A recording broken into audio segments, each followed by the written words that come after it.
Thank you.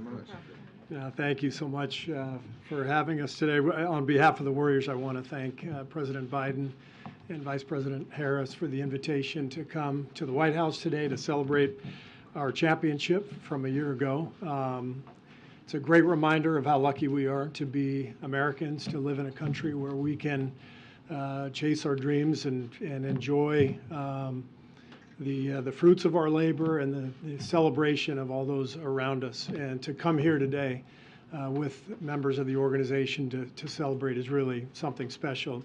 It was also very fulfilling for me just a little while ago to take part in a roundtable on gun violence and gun safety with some senior White House staffers, along with Clay Thompson and Moses Moody. Over the last hour or so, we learned a lot about what this administration is doing to help create a safer environment in our country, something that's very close to my heart, and it's wonderful for me to learn a lot more than I knew. So coming in today is it's a great day on many fronts. So thanks for the invitation, and I'm going to turn it over to Mr. Curry. Thanks, Coach. Echo what he said. I want to thank President Biden and Vice President Harris for the invitation to come here. It's something that we don't ever take for granted.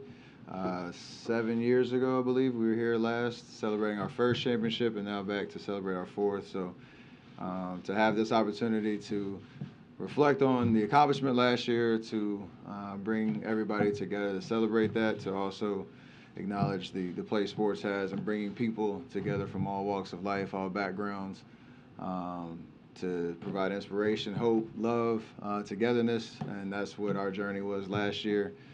So to have another opportunity to celebrate that means a lot, and a great opportunity for us from the basketball community to thank President Biden and his staff for all their hard work and diligence on getting Brittany Griner home. Was a big part of our basketball family, and it means a lot to know that she's here and home safe with her family, and all the work that went on behind the scenes to make that a reality. So I just want to say thank you there, and very excited to be here and celebrate the day, celebrate with our families, and appreciate the invitation. This is truly, truly special, so thank you to everybody. Thank you, guys. Appreciate Thank it. you so much. Thank you, guys. Thank you. Thanks. Thank you so much. No questions, Karine? It's up to them. No, as you can imagine, they have a tight schedule. I think they're on their way to meet with the president right now, and then, as you know, some of you will get to see the two of them and the rest of the team at the event that we're having for the Warriors in about an hour or less than an hour. Okay, folks. Thank you so much for joining us today, and it was great to hear from two people who have really been passionate voices on the issue that you heard them talk about, which was gun violence prevention. And we really, really are thankful to them for using their platform, their very, very big platform, to talk about an issue that is truly, as you all know and report, that is destroying many families across the country, many communities, and as you know, that the president has worked and been a leader on for many decades. And the bipartisan gun prevention bill that was signed this summer just showed the president's commitment to this issue, and as you all know, it continues. It doesn't stop with that legislation. On Friday, it was reported that Republicans have so-called planned to prioritize payments if Congress fails to address the debt ceiling. So I want to be very, very clear here, as I have been, as the president has been. This is not a plan. It is a recipe for economic catastrophe. As President Biden has made clear, Congress must deal with the debt limit and must do so without conditions. But congressional Republicans are threatening to hold the nation's full faith and credit, a mandate of the Constitution, hostage to their demands to cut Social Security, to cut Medicare, and to cut Medicaid. Brinksmanship that threatens the global economy.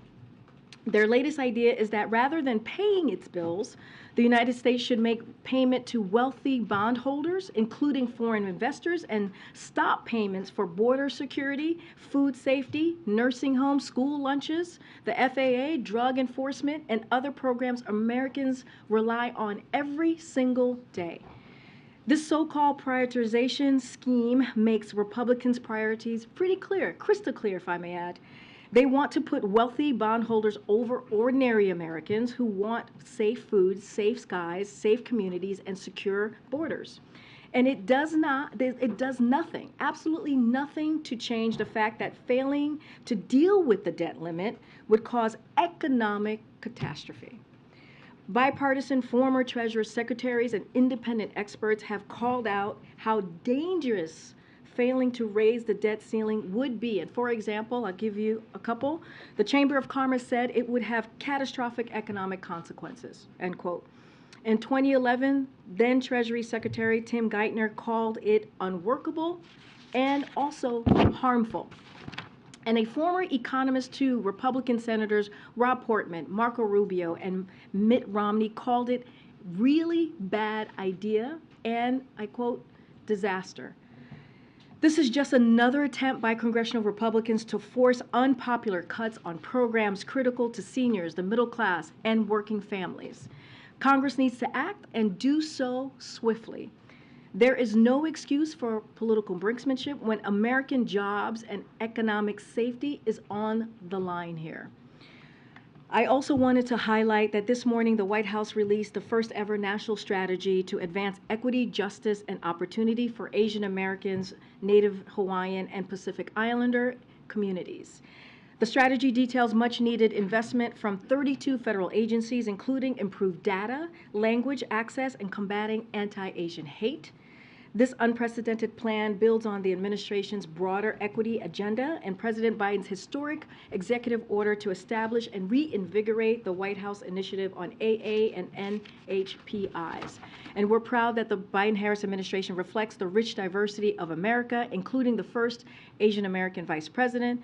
14% of our appointees and nominees identify as AA and NHPI, double the share of the population. You can read the full strategy and more about the initiative on the whitehouse.gov. And finally, this morning, as some of you have already either covered or wrote about, Census Bureau released data that showed that President Biden's first 2 years in office have been the 2 greatest years for new small business applications on record, with 10.5 million total new business created, with unemployment at a record low, and the 2 strongest years of job creation in our history. There are reasons for economic optimism all over the country. Today's new data is the latest confirmation that President Biden's economic plan is indeed working and is building our economy from the bottom up and the middle out. Zeke, you want to take it? Thanks, Karine. 2 questions for you on Ukraine to start off with. Over the weekend, the British government confirmed it was sending tanks to Ukraine for the first time.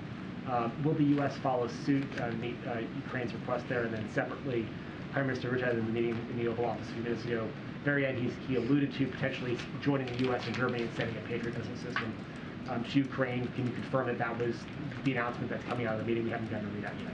Okay, so we're going to have a readout very, very shortly. So once we have that, I will share that with all. The team will share that with all of you.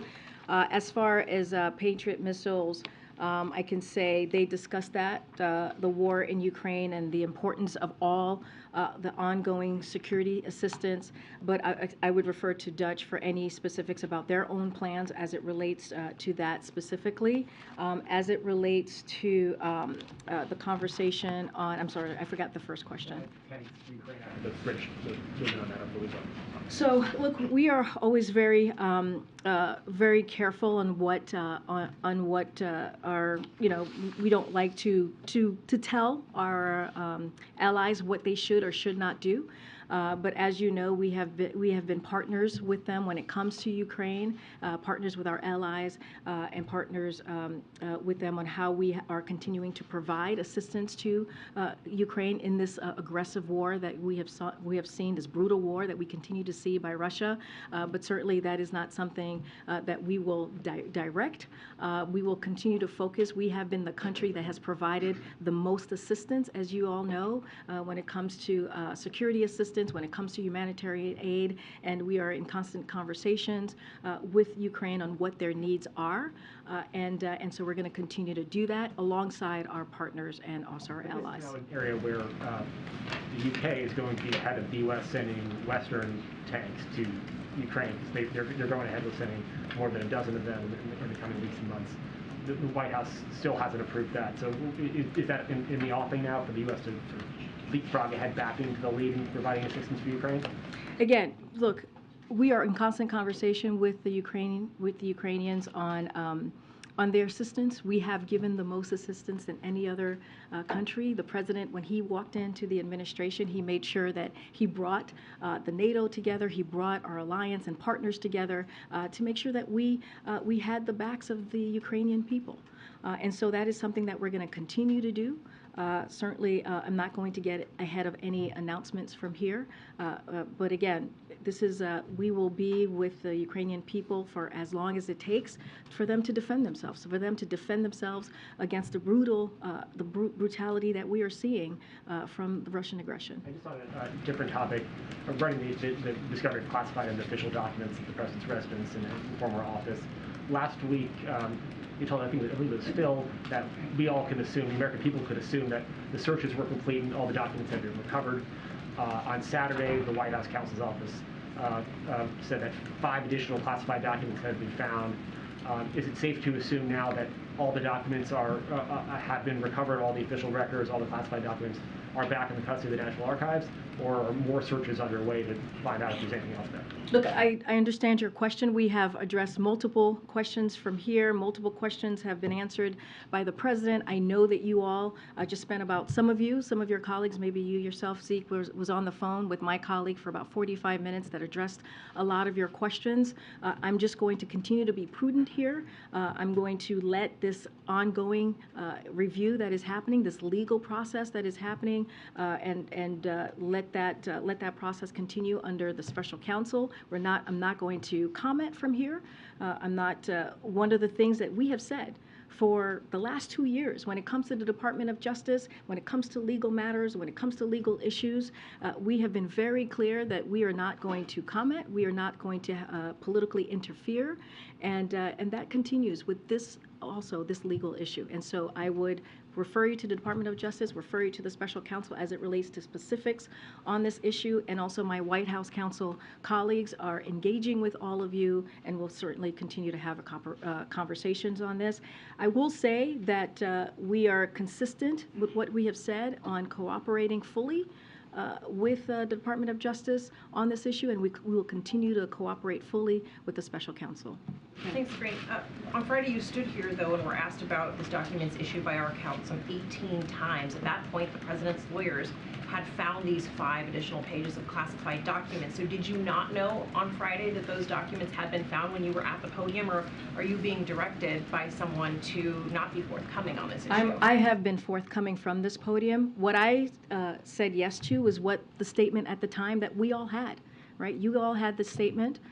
And I was repeating what the council was sharing at that time. Right, we had that statement, so we knew what was in it. But you also knew. Did you not know that? I'm telling you, I just answered the question. I just said that I was repeating what the information that we had at that time, right? That you all had. I was confirming from what the special counsel had provided to all of you, and that we knew as well from here. So just to be very, very clear. And look, I've also been very clear about being prudent from here. I was also being very clear about being consistent from here, and not going beyond what is currently happening, right? And again, this is an ongoing, I also said this was an ongoing review that was happening with the Department of Justice, and as we know with the special counsel, I've been very consistent about that as well. And that's one of the reasons, your question to me is one of the reasons why we are being very, very careful and very mindful, and to not interfere here, and to make sure that the Department of Justice has their independence. Your question actually proves that, and that's why we're going to continue to refer you to Department of Justice and refer you to the special counsel or my colleagues at White House Counsel. Does President Biden have confidence in the way his team is handling this, with this trickle out of information and the documents being found day after day? I can tell you this: the president has confidence. I can tell you this, that the president and his team rightfully took action when they learned that the documents existed. They reached out to the archives. They reached out to the Department of Justice. That is the steps. We have been very clear about that, the steps and the process that we took here.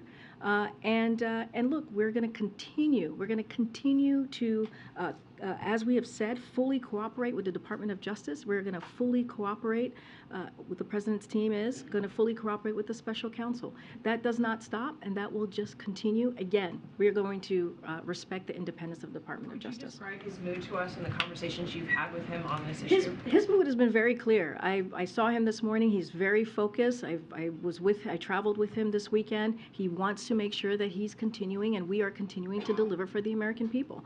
And we've been pretty consistent on that. If you think about last week, you heard from him about how his economic plan is working, how we have seen inflation go down for 6 months straight, how we have seen unemployment numbers at its lowest level in 50 years. That matters. That is also the things that this country, the people in this country, are also very, very concerned about and want to hear what this president is doing every day. That's his focus, and that's what he's going to continue to talk about. Go ahead, Steve. What's the White House reaction to the news in Dnipro where the Russians bombed an apartment building and killed dozens of civilians? So, look, this weekend strikes are another example, as you've heard us say, of the brutal and barbaric war that Russia is waging against the Ukrainian people. And we have seen this over and over again for about 10 months now, almost 11 months now. The United States will continue to provide, as I said at the top, Ukraine with what it needs to defend itself. That is incredibly important. That is a promise that the president made to President Zelensky when he was here not too long ago. And that's including air defense system. Along with our allies and partners, as I just said, we will continue our work to hold Russians forces accountable for the atrocities that they've caused and also the war crimes. But one of the things that we continue to see Russia do is that they underestimate the strength and the courage and the resolve of the Ukrainian people, and they will be proven wrong again in their latest attempts.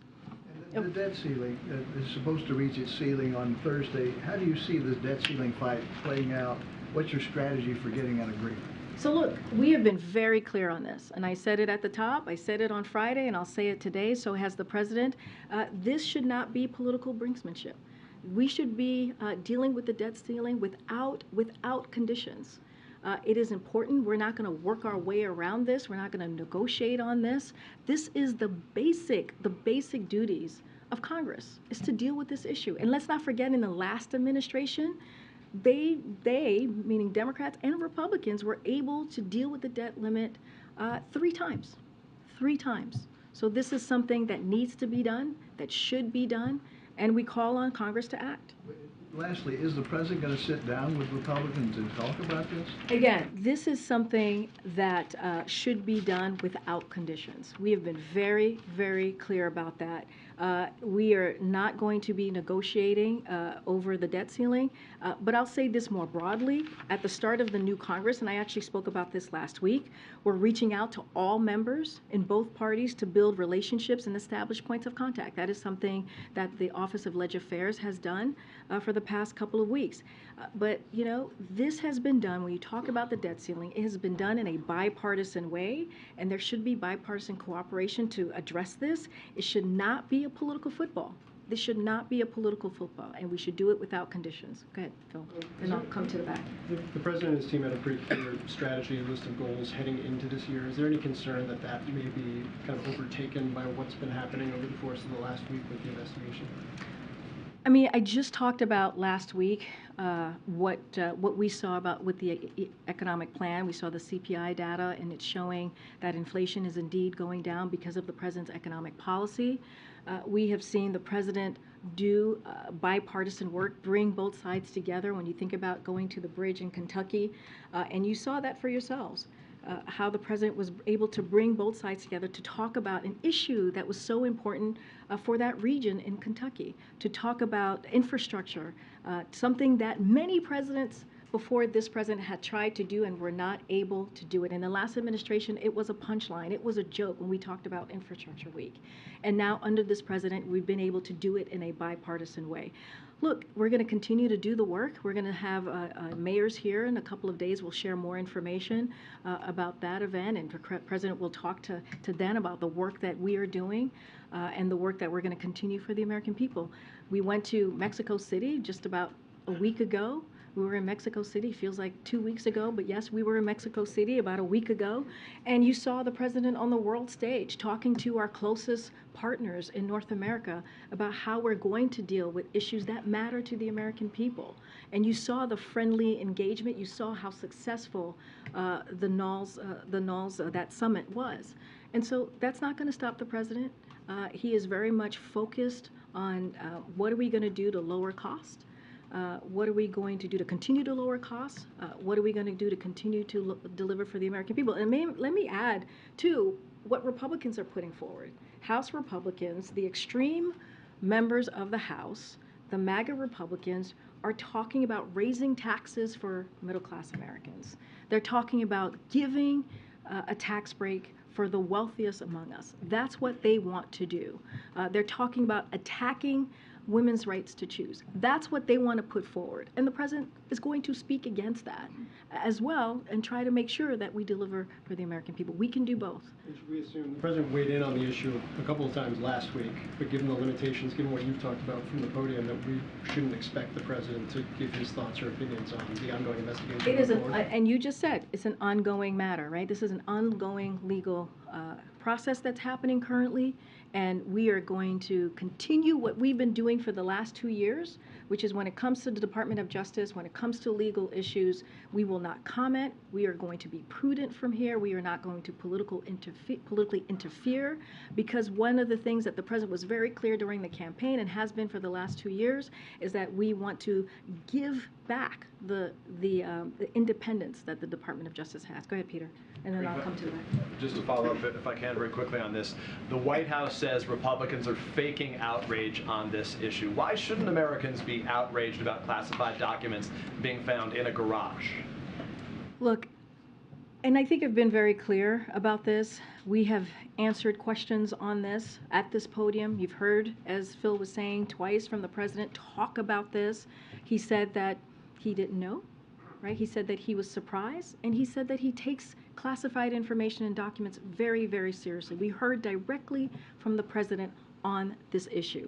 Now, anything else, anything beyond that, we're just not going to talk about. There's an investigation going on. There's a legal process here, as we've been very, very clear about.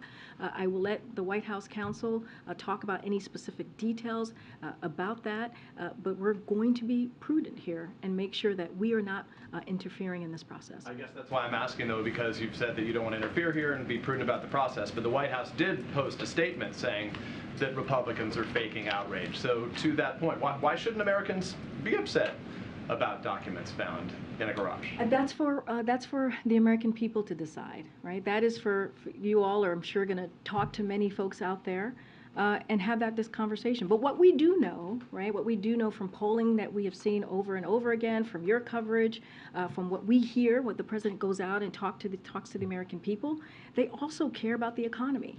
Right? They also care about what is the President doing to lower costs, which is why he took historic action in making sure that gas prices went down at the gas pump. And we saw that happen by more than $1.70.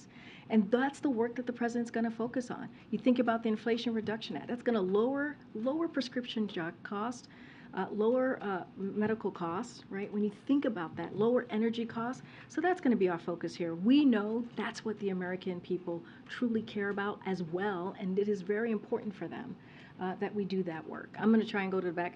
Go ahead. Okay. Yes, Thank you, Karine. Just back on the tanks. It seems that everybody's talking about tanks the last few days. In Europe, there's been a bunch of countries saying they don't want to give tanks, or people should give tanks, and then the Germans are being, on the fence about it. Everyone's talking about it. Nothing's actually happening, apart from the Brits, who of course are not part of the European Union. The President's positioned himself as the leader of this whole alliance, pretty much, right? Is this a moment when he feels maybe he should step in as the leader and either, cajole, or you probably wouldn't want to use that word, but talk to the Germans, or go with the U.S. tanks, the Abrams? Is something going to happen in shortly? Because this feels like a bit of a boiling point.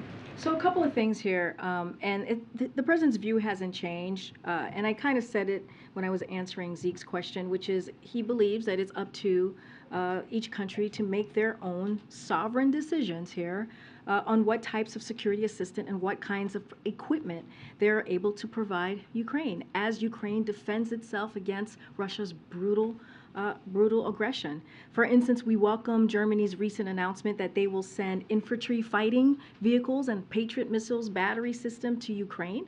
We also support the decision by the UK, as I was asked over the weekend, to send Challenger tanks to Ukraine. We welcome that. We have seen incredible solidarity by nations around the world to support Ukraine. And also, I know that Secretary Austin is hosting another meeting of the Ukraine contact group, which is happening just this Friday, this week. And we look forward to further discussions on how this broad coalition of allies and partners can continue to support Ukraine as Russia continues this brutal war and barbaric war against the Ukrainian people. But again, as I said at the top, it's up to each country to make their own decisions on this. No Abrams. Look, again, when it comes to these types of security assistance decision, it is up to each country to make that decision, and we leave it to them. Very quick one on documents, if you don't mind. Given these documents have shown up in very personal spaces, we all know that the president loves his Delaware home. It's an extremely personal space for him. Is he physically joining in the search of these things, rummaging around, these boxes in the garage and wherever else? I mean, literally. Are you listening to the question that you're asking me?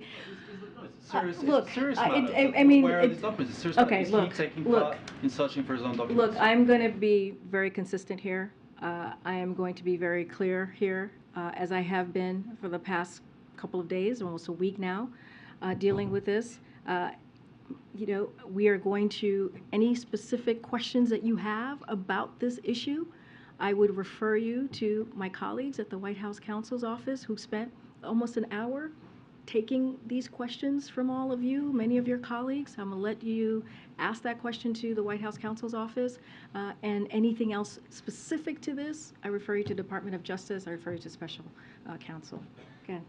Thanks, Karine. On Monday, in regards to police shootings, the president said, I think I did the only thing I can do. Is it the opinion of the White House that there will be no more progress on the issue of police reform going forward, that there's just nothing more to do? Look, the president has been very clear in asking Congress to take action. He has taken executive action. I'm sure you've covered a lot of the actions that he's taken the past 2 years, and he believes it's now in the hands of Congress to take action, and it is important to do just that. And I will leave it there. One more. Steph and Curry up on a first-name basis now, apparently. I know, buddies. You guys are buddies. They don't even let me call them Steph and Curry.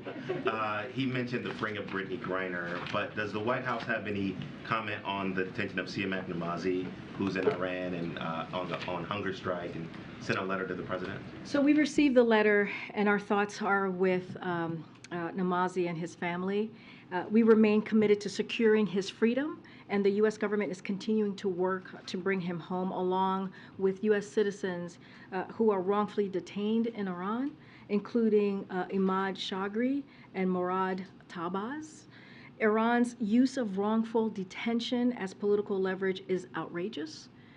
The U.S. Will always stand for our citizens overseas. We've been very clear about that and committed. And you've seen the president take action, and you've heard the president say that directly. One of our highest priorities is bringing all of our wrongfully detained citizens home safely as soon as possible and resolving the cases of missing and abducted U.S. citizens. So this will continue to be a priority for the American people, for the president. Okay. Does the White House have any reaction to the arrest in New Mexico of a former Republican candidate for the state house there who was allegedly organizing men to shoot at the homes of 4 Democratic elected officials? Don't have a comment on that at this time. I heard the stories. I just need to check with the team to get the full rundown, but I don't have a comment at this time on that. ahead, Risha. Thanks, Karine. I want to follow up on Cecilia's question, and sorry if I missed it, but on Friday, did you or did you not know about the additional 5 pages? I literally just answered that question.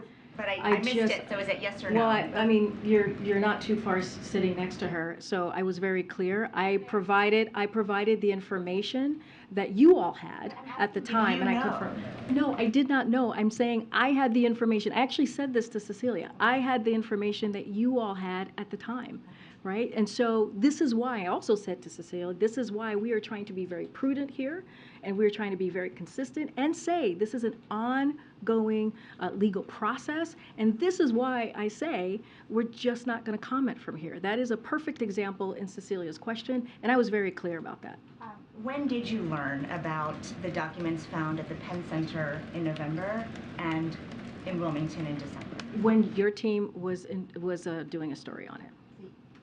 Got it. Because I was also asked a similar question about if our team has been engaged on this, and I've been very clear. This is something that the White House counsel is handling. This is something that is being handled by the president's lawyers, and been very clear. That's why this is why we are being prudent here. This is why we're being consistent with what we have done the last 2 years when it comes to DOJ, Department of Justice investigation. We are just not going to interfere. Well, on that note, you've repeatedly emphasized the need, just as you did today, for independence, for integrity of the Department of Justice investigation. One reason why you continue to point us to the DOJ. So I wonder why then did the White House counsel go to Wilmington to facilitate the handing over of documents to the DOJ? That is How a- is that separate? That How is is- that separating the White House from the DOJ? And Weisha, I appreciate the questions. I know there's going to continue to be dozens more questions probably today, and I will say, reach out to the White House counsel's office. That's one of the reasons my colleague was on the phone with many of you taking questions today, and I'm just going to leave it there. That is something for them to answer. Okay, but it's related to something that you keep telling us, which is how much it is important to this White House to separate the White House from the DOJ's investigation. But the White House counsel was the one to go and facilitate the documents, to look for the documents. Again, they have been working very closely with the Department of Justice. I would refer you to them. If you want to know specifically about their actions, specifically about what they're doing, I would point you to the White House counsel's office. Look, guys, you guys can ask me this 100 times, 200 times if you wish. I'm going to keep saying the same thing. I hear your question. It's been asked, it's been answered, it's been noted, and we're just going to try to move on here, and we're going to move on. We're going to move on. We're going to move on. One more. We're going to move One on. more, because Ian did have that call today, and he said that the White House would, quote, fully cooperate with the investigation.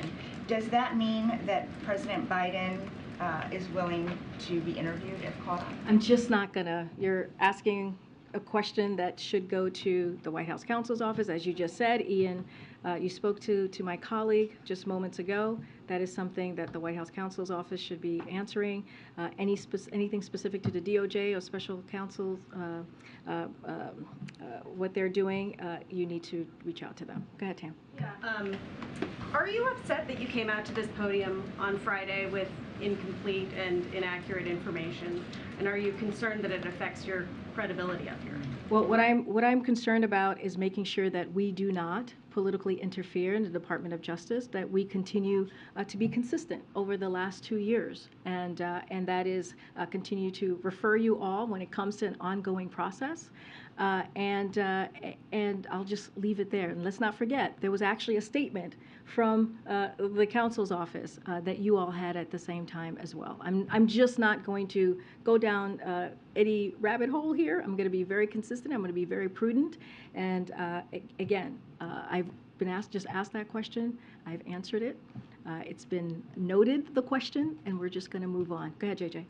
Thanks. So just to clarify on the debt ceiling again, so the White House has no intention of sitting down with Leader McCarthy on the debt ceiling in the coming month, or is it at all? What we're saying here is that we've been very, very clear. I was clear at the top. I was clear when I was just asked this question.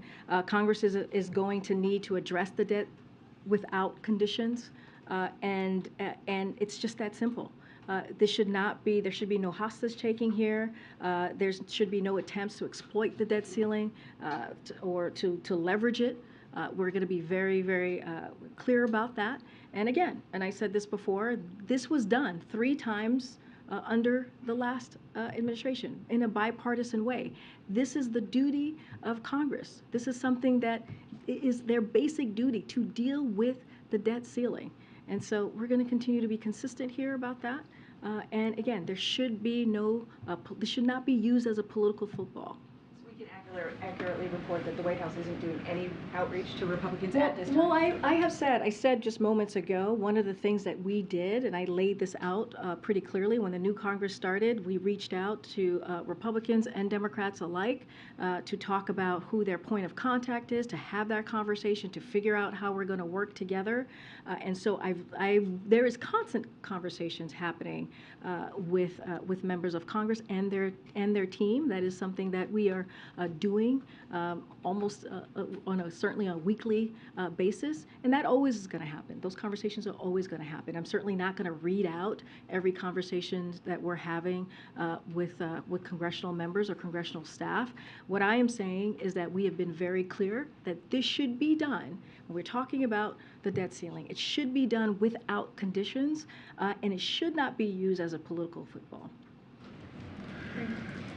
Just wanted to go back to the bilat earlier and the one last week with the Prime Minister of Japan. These are 2 countries that are huge players in the semiconductor chain. Have you made any progress in getting those countries to join the efforts that the U.S. has started to restrict China's access to those semiconductors, to that technology? So just want to be very clear on this as well. We don't push any of our allies or our partners. We consult with them closely, and they make their own decisions. And this is how we move forward with our relationship, again, with our allies and partners.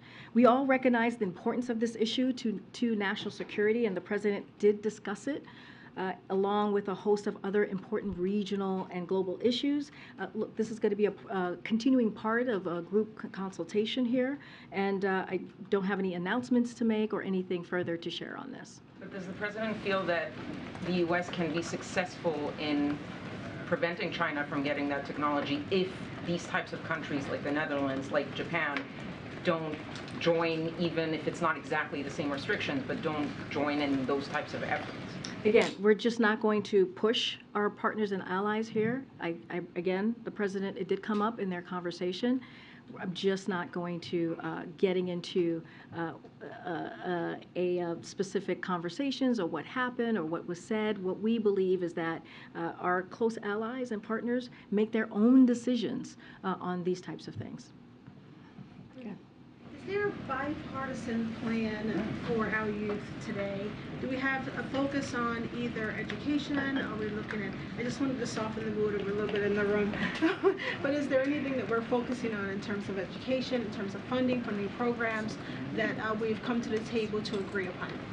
Well, thank you for your question. Look, the Department of Education, which is leading on that, on education and what we're doing to deliver for young people, certainly is a priority for this president and for the Department of Education. Don't have any specific programs or new programs to announce from here, but that is, making sure that young people have what they need to have a good, strong education, of course, is a priority for this president. Let's not forget, the First Lady is an educator herself, and she talks about that and has done the work as well as First Lady on the things that this administration is doing to move that ball forward. Don't have anything specific to share, but clearly it's a priority for us and our young people across our millions and millions of young people across the country to make sure that they have just and fair opportunities and that they should have. Go ahead. Yeah, thanks. Yeah, thanks, Karine. So I want to ask you about trade. We're days away now from the president being 2 years in office, and there have been no completed trade deals. Why not? So a couple of things here. So when the president was running, he made clear that we will invest in American workers and communities before pursuing new trade deals, and this is exactly what we've been doing. You've seen it for yourselves. You've heard the investments that have been made, especially as you think about manufacturing coming back to the U.S., and that is exactly what we're going to continue to do. So you've seen our economic agenda for historic recovery and a manufacturing boom at home. More than 750,000 manufacturing jobs were created right here under this president. At the same time, we're working. Most of the jobs added Well, back. we go We go back and forth on this, Ed. I hear you. I'm 750,000 jobs. Let me finish your answer. You asked me a question, but at the same time, we are working swiftly to finalize the Indo-Pacific Economic Framework, which represent 40% of the world GDP, and will address the core issues that will define much of our success in the coming decades, like clean energy and the digital economy, while fortifying our economies against a range of threats from fragile supply chains to tax havens. We are committed in every region of the world to strengthen trade and investment in a manner that promotes good, paying American jobs, and also high standards and supply chain resiliency. And that has been the president's priority. At every step of the way, we will work with Congress to negotiate and develop trade policies that advance the interest of all Americans, support U.S. innovation and workers, and enhance our competitiveness. And that has been the president's priority. That is what he talked about during the campaign, and that's what he's been doing and delivering on for the past 2 years. Go around. Go ahead, April. Karine, two questions. You just, from the podium, in an answer to one of the reporters, you said something about you don't want to politically interfere when it comes to this investigation on the documents. I asked you when we first heard about the documents, there is a political component and a legal component. But can you expound upon what you don't want to interfere on politically? Because many pundits, many lawyers, many politicians are saying that this is also an issue that could prohibit a lot of work in this with the 118th Congress, a lot of work for the American people in this moment. Could you expound on what you were talking about? Well, look, I'm not going to get into politics from here, and I've been very clear about that. I've answered that question multiple times already. What I can say is that the president's going to stay laser focused on delivering for the American people. And that's going to continue to be the work that he sees at hand.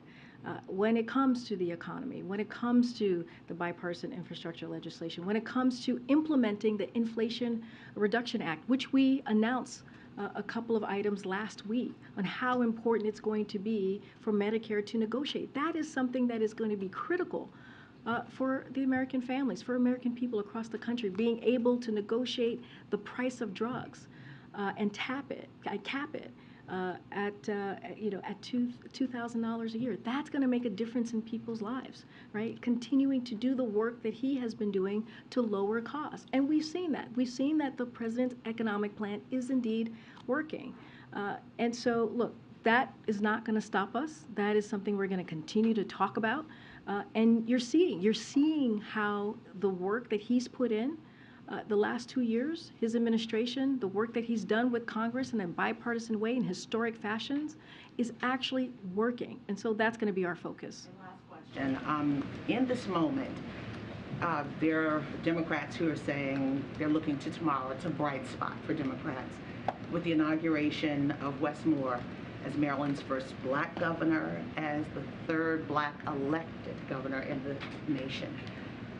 What does the president say, and what does this White House say about his elevation, a citizen who rose to the highest heights in the state of Maryland, especially as he campaigned for him?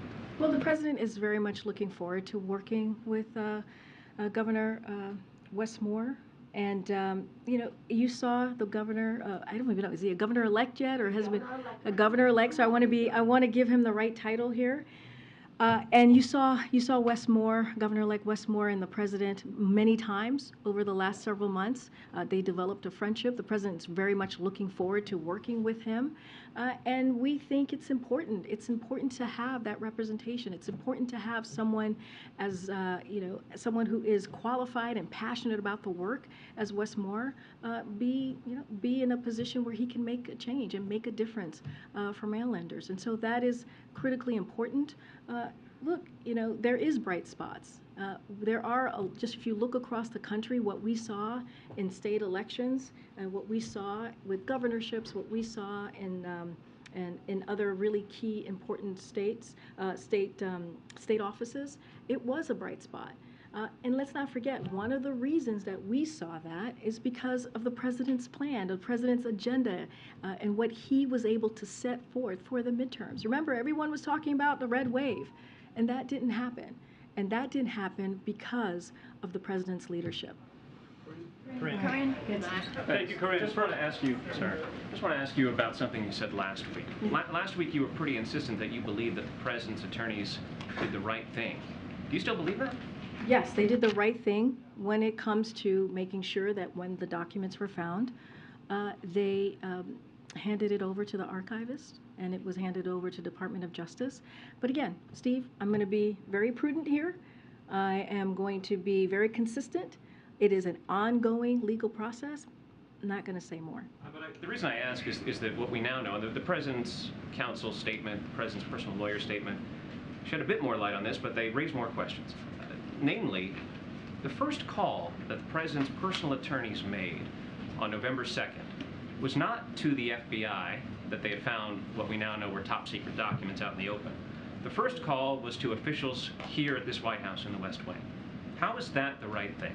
Isn't that the right thing when you see if you're a lawyer and you don't have a security clearance and you see a classified document, shouldn't you call the Justice Department's National Security Office right away? Again, I'm going to refer you to the White House counsel's office. That is something for them to answer. That is a very specific question that they should answer, that they will engage on you on this, just like my colleague did for almost an hour and had this conversation with all of you. It was about a half hour, but let me widen now.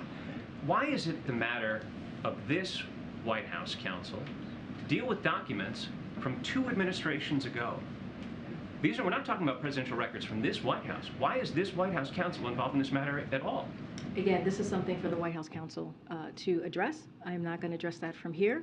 I will refer you to them, and I will refer you to the special counsel and anything that is specific to this particular issue. We're being pulled. Folks have to gather. Okay, folks have to gather. I'll see you guys tomorrow. You told me 6 times that turned out to be false. Are you sorry about that? I'll see you tomorrow. Come talk to me. I'll see you tomorrow.